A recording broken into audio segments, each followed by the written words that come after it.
Welcome fan stands to the Week 14 finals between Grixis Arcanist and Bant Control. We have Grixis Arcanist played by Nicolay today. They look to play spells and then flash them back with Arcanist to grind out the game. Meanwhile, Bant Control, played by Ryan today, seeks to delay it for as much as possible until they can resolve some nice planeswalkers.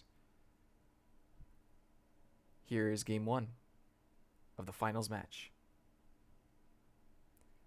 Alright, on your screen here we have Nicolay on the left with the Arcanist deck, and on the right you've got Ryan playing Bant Control. Nicolay is going to start us off, and they're starting with a deficit. They've got one mulligan, so they'll have to put a card back. And there goes the card. So we've got a Gemstone Mines to start things off. And Ryan responds with a Gitaxian Probe. Taking a look at the Overload, Opt, Time Walk, and God Eternal Bant or Kefnet in Nicolay's hand. Overload able to take out different Moxen, and if you pay a little bit more, you can get rid of a slightly larger artifact.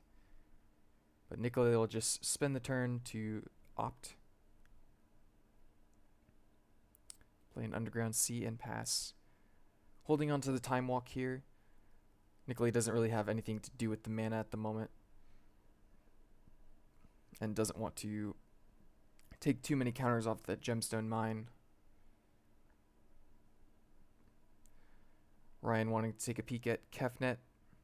Make sure they understand the card. Nicolay holding a Mox Pearl, going to cast the Kefnet, but it looks like it'll meet a counterspell from Ryan. Holding onto that Pearl has some disadvantages if the opponent's playing some wheels, but by holding it onto there, Nicolay was looking to surprise Ryan with a burst of mana.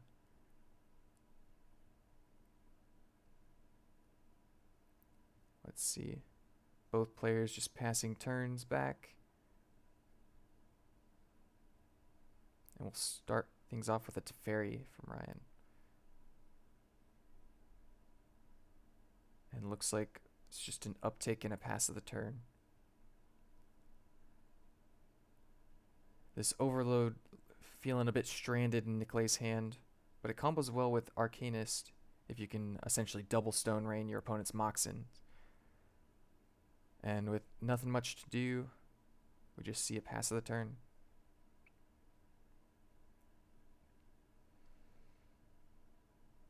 Again, there is the idea of running Time Walk out, but with nothing to gain advantage from that extra turn, there's not much reason to, especially if Ryan isn't tapped out. Can't like suddenly draw a threat and surprise.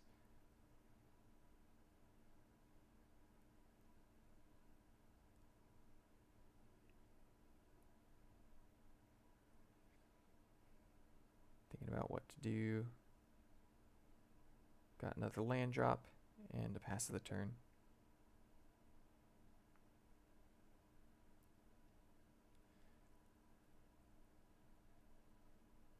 More lands from Nicolay. Plenty of more lands than Nicolay would probably ever want to see. And on the end step, Ryan's going to Factor Fiction. We've got 2 Tragic Lessons, 2 lands, and an Ipnu Rivulet. So the splitting the piles here doesn't really make too much of a difference. The Ipnu Rivulet, if Ryan chooses to mill, would actually benefit Nicolay. So putting the 2 cards with the Rivulet in it seems like a good choice. Or the 2 extra cards with the Tragic Lesson. We'll have 3 mana tapped here. Ryan taking 1 damage from the Rivulet to cast Narset, Parter of Veils. A lot of what the Grixis Arcanist is looking to do is draw extra cards through flashing back Ops with Arcanist. And if those cantrips are shut down with Narset, a significant portion of the Arcanist build is hindered.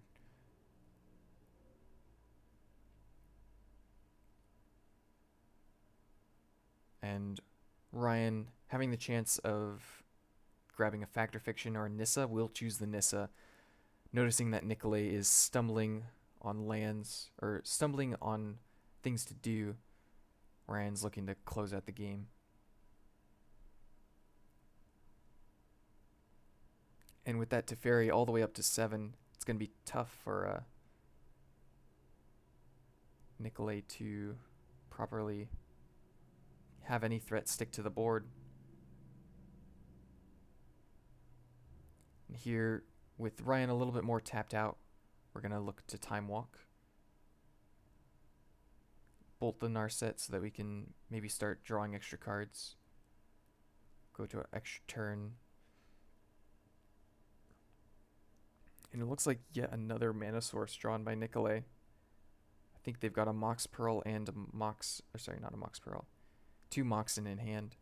And a Gemstone Mine. So just an absurd amount of flood from Nicolay. We've got Ryan continuing to sculpt their hand.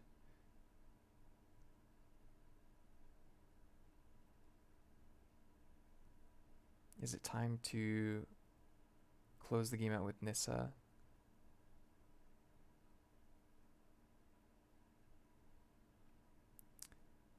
The great thing about Nissa in this instance is that Ryan can tap the 5 mana and untap a land to still hold up a counterspell.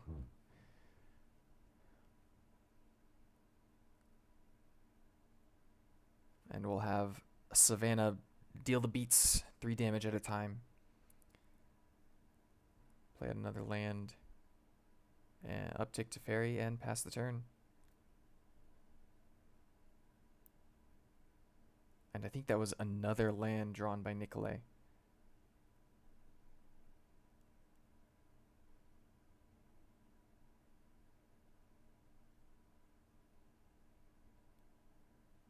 Got some Birds of Paradise, some more blockers.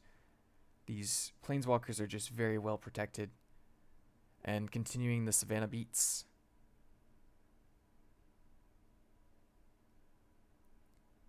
And here we have Nicolay finally revealing all this extra mana. Ryan, in response, just continuing the value train with a Fact or Fiction. And at this point, there's not much Nicolay can do.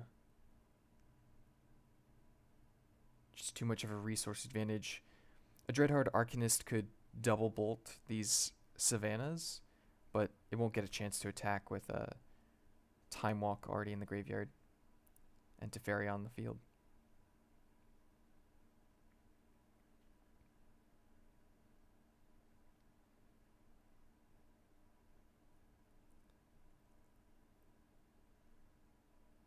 Land for Ryan.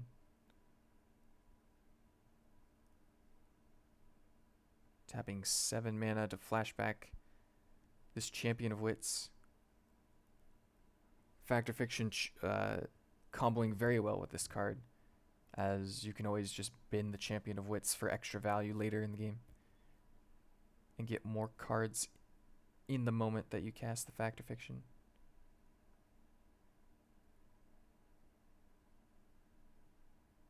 Drawing 4 cards, discarding 2 of them.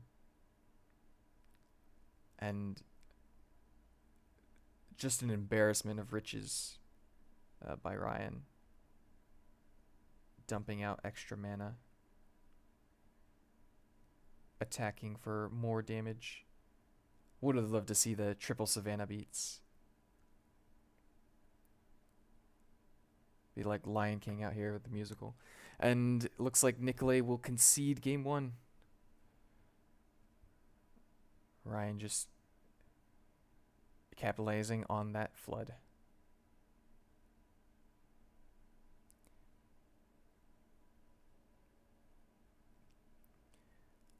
Alright, here in game 2, we'll have Nicolay take the play. Yet again. looks like a very similar hand to last game. I think I see an overload, time walk opt, and looks like Ryan will see the same thing. We've got opt overload, time walk, and then we're adding in Angress Rampage and Demonic Tutor. So much more setup for the Planeswalkers that Ryan could be playing. Ryan will play a land and a jet and pass the turn.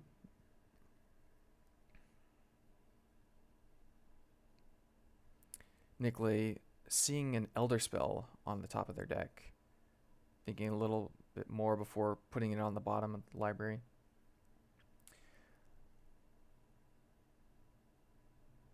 Probably wants to make sure that they continue to hit their land drops.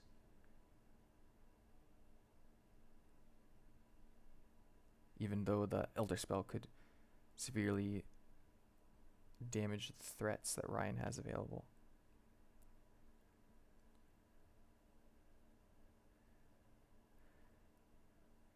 And it looks like we've got a pass of the turn.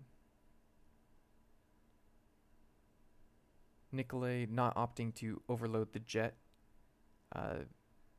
as the jet is one of the off colors that Ryan has. But it looks like they'll do it now.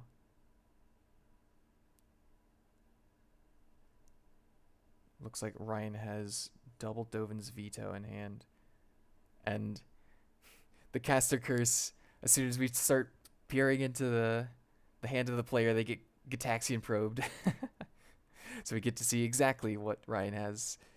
2 Dovin's Vetoes, a counter spell, Narset, and balance in a land.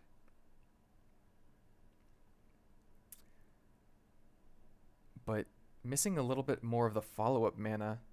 If Nicolay is able to string up multiple spells together, this is going to be rough for Ryan.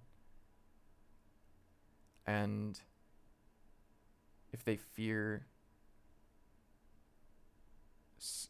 Nicolay resolving something, they can't cast Narset. At the same time, there's an interesting mini game being played of who can empty their hand out the fastest as balance is in play. And Ryan there opting to counter the tutor, the demonic tutor. Normally you end up countering whatever comes out of the tutor. But if Nicolay has some sort of counter of their own to go grab, then if they try to double spell with a threat and a tutor, or a threat and a counter, Ryan wouldn't be able to deal with it.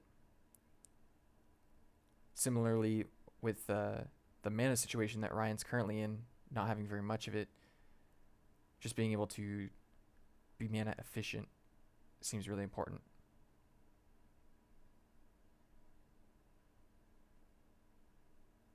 And we've just got some draw go gameplay.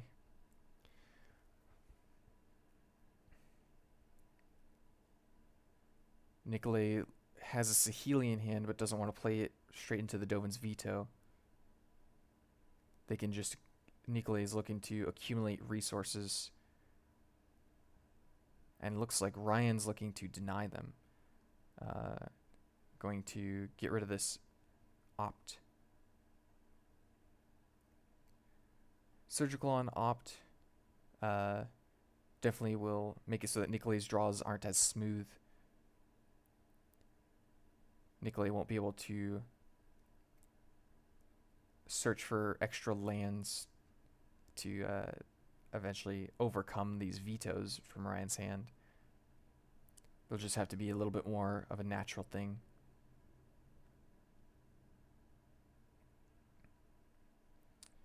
Getting rid of the ops also makes future Arcanists much poorer. And since Ryan only really has an answer to non-creatures at the moment, they don't want to have an Arcanist get any extra value.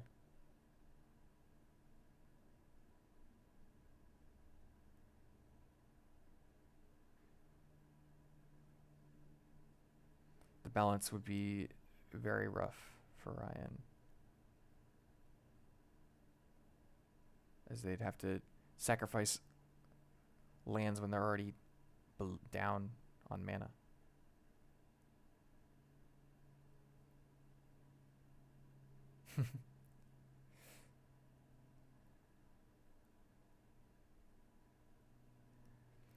Putting the deck face up like that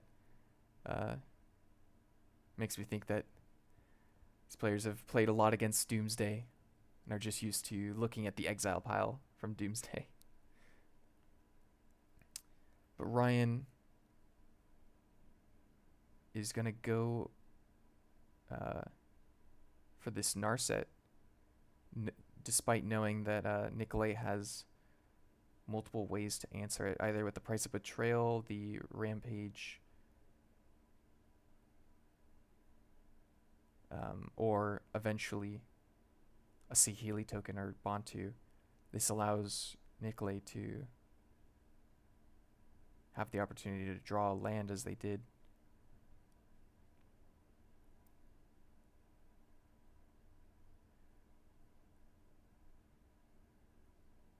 And yeah, Nicolay is going to take the opportunity to cast this Sihili, get rid of the Narset, get a token to start beating in. And this plays around the vetoes that they see in Ryan's hand. Because if you just put out God Eternal Kefnet, then you'll still have to play that cat and mouse game of veto versus Planeswalker. And here, Nicolay can do both. Get the Planeswalker out underneath the vetoes and have Kefnet later as something Ryan has to worry about.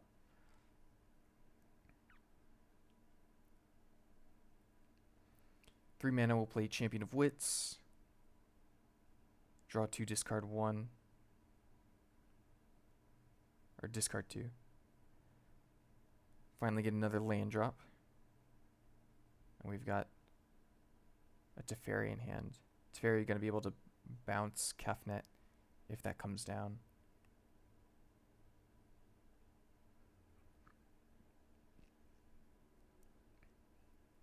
Nicolay realizes that Ryan has the shields down and is going to play Kefnet. We're going to have the Servo become a copy of our Mox Sapphire so that we can time walk with Kefnet out. Oh, exciting. Making sure to have the opportunity to get extra value off of Kefnet if we draw an instant or sorcery. And then just deal 4 damage either way. Getting an extra Servo as well lets us protect Sihili if the Kefnet does get bounced by the Teferi that's currently in Ryan's hand.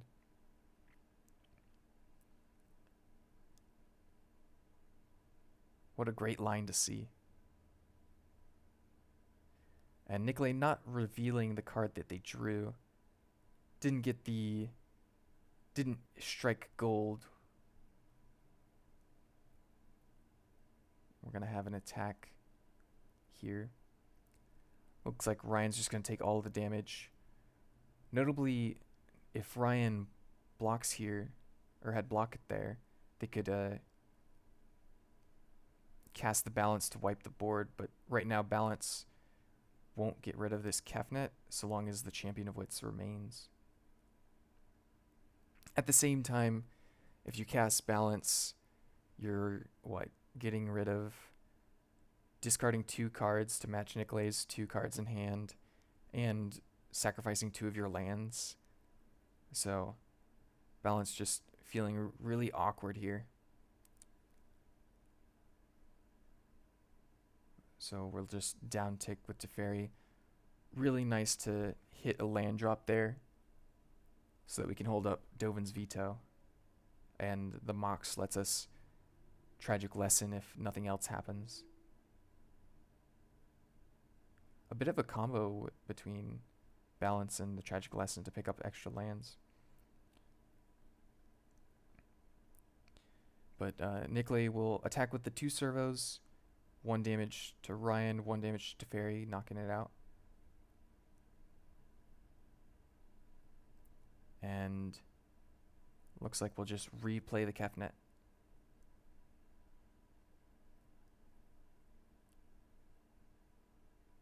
Mox Jet making another servo.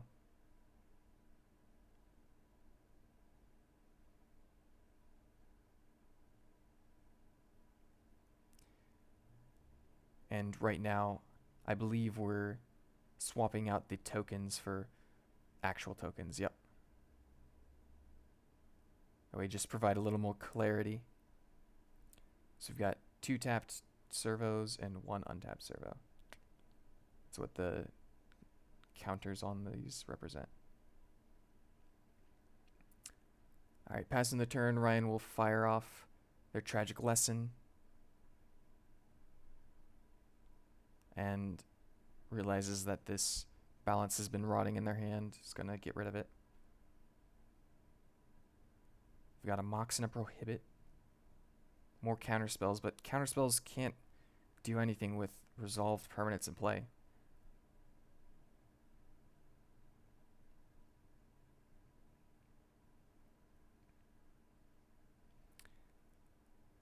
So Rhino will need to dig to find an answer to this Saheeli. And digging we shall do. Paying a life with Ipany Rivulet. Flipping over Mox Emerald, Trop Island, Savannah, another Factor Fiction, and a Time Walk.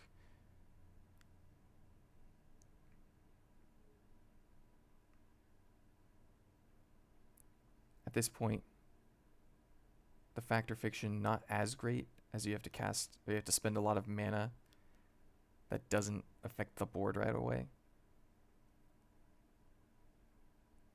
I mean, on the other hand, this Time Walk represents kind of a do-over. Definitely can't put Time Walk and Foff in the same pile, as it just lets Ryan dig for so much on this turn. And here's how we'll do it. Ryan opting to just dig further. And had the Mox so that they could still be able to continuously dig this turn.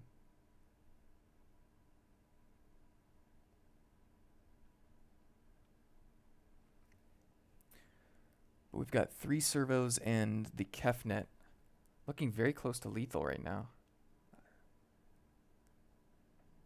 7 on board.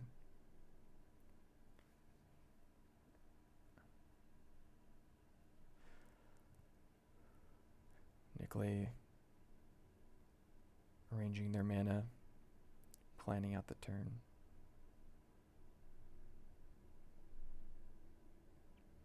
For 4, we'll go for a Ral, which, with the Rampage available, threatens lethal.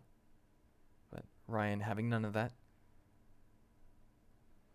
Important that Nikolay did that, though, despite knowing that it would be countered, as it doesn't let Ryan tap for this Factor Fiction to try to dig out of the hole that they're in.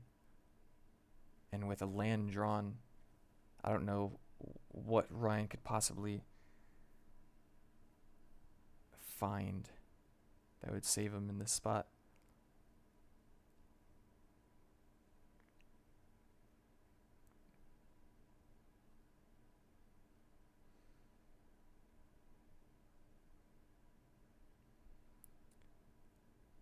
Ryan running the numbers, thinking of the possibilities, and realizes they can't do it. Game 2 gonna go to Nikolay on the back of Saheeli.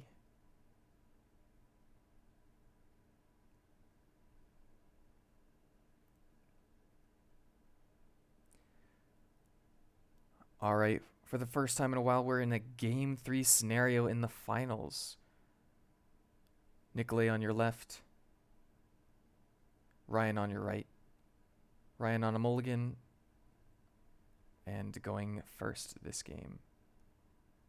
Play a Tundra and pass. Nicolay gonna see what Ryan's up to. We've got Gemstone Mine, Savannah, Counterspell to Fairy, and Balance. That Balance showing up game after game, but not really making much of a difference. Nicolay playing a Gemstone Mine of their own. Looking a little bit land light.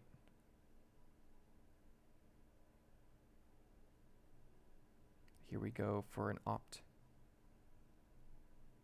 End of turn. Seeing another opt. Just going to fill our graveyard with plenty of fodder for this Arcanist that will soon come.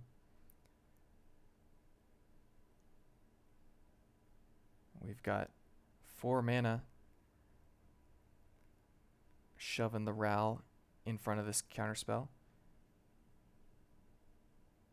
Because it looks like we have this Kefnet that we want to resolve.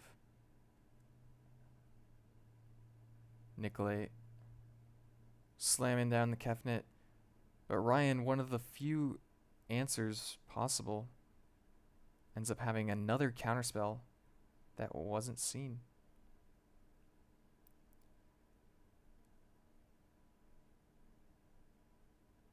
Two ops, a bolt in hand. Just churning through this deck.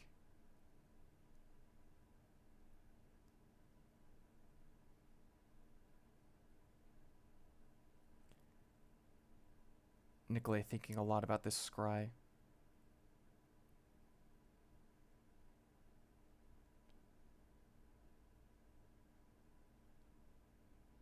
So curious to know what the card is. When they'll let us see. We've got a Demonic Tutor kept on the top. Yeah. That card's nice. But I guess when you only have one black source, and that being your last counter on Gemstone Mine, you definitely want to make sure that if you cast it, it'll count when you have no other mana to draw from.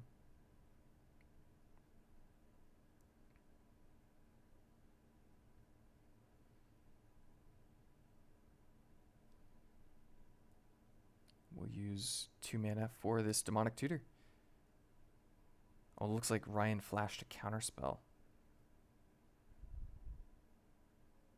That might be brutal later.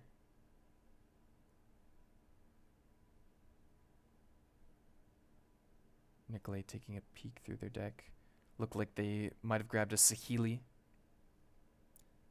The Saheeli did so much work in the previous game, and if Nicolay is hurting on mana, as they've gotten rid of 2 Gemstone Mines, being able to turn a Servo momentarily into a Moxen is going to help the mana situation.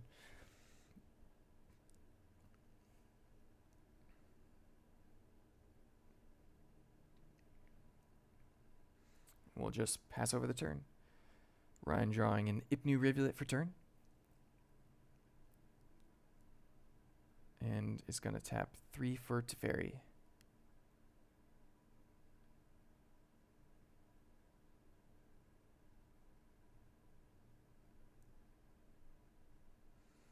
One, two, three, Saheeli. And counterspell number 3 from Ryan. Just having the answer at the critical moment each time. We've got a Champion of Wits, draw 2, discard 2. This Balance, yet again, not looking good.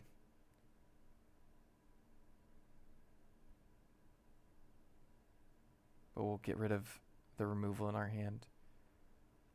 With that Nissa available to Ryan. Won't need too much removal if you've just got these huge threats coming in. And we've got a Nicol Bolas in hand. In fact, we've got Price of Betrayal, Nicol Bolas, and Angreth's Rampage, but no black mana to do anything with it at all.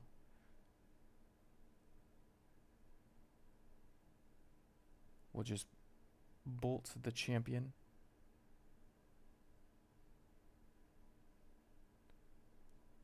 Uptick Teferi and pass the turn.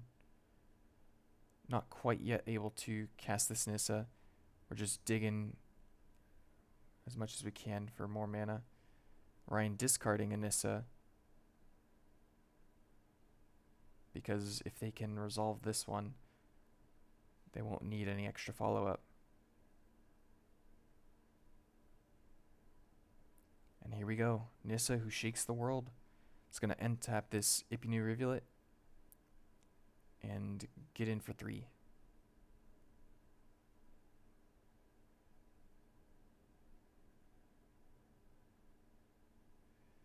Dread Arcanist, a little late to the party with Teferi on 8 loyalty.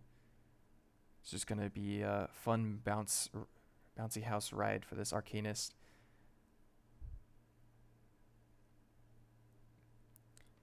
Though a bounce means that this Price of Betrayal might be able to do something on the Teferi to get rid of it. But with a veto in hand for Ryan at this point, and Nikolay just absolutely choked on this black mana, it's looking rough when Ryan has lethal available on board next turn. And here's the Underground Sea. A little late to the party. We've got the Scarab God. But with Teferi on board and the 3/3s from Nissa able to come in, it looks like that's going to be game, yeah. And Ryan takes game number 3, again capitalizing on the mana situation that Nikolay was in.